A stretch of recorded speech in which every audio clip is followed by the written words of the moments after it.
Okay guys, one tip na kaya namin ibigay sa inyo dun sa mga papuntang Vietnam na walang check-in luggage, puro hand carry lang ang dala. Huwag kayong matakot. Yung hand carry nyo, hanggat kaya nyo mapuno, hindi siya tinitimbang. Okay, tapos pwede pa rin kayong magdala ng sa mga babae o lalaki, mga backpack, bukod dun sa may maleta kayong hand carry. Pwede yun, dalawang bag. Basta kasya dun sa compartment ng airline natin.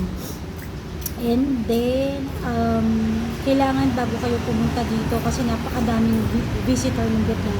So, dapat meron na kayong travel tax. So, yung travel tax ay hindi pa na-waive. Na-approve pa lang siya. So, babayad pa rin tayo. So, 1,620 yung travel tax natin. And then, kailangan yung mag-ano ng e-gov. So, kailangan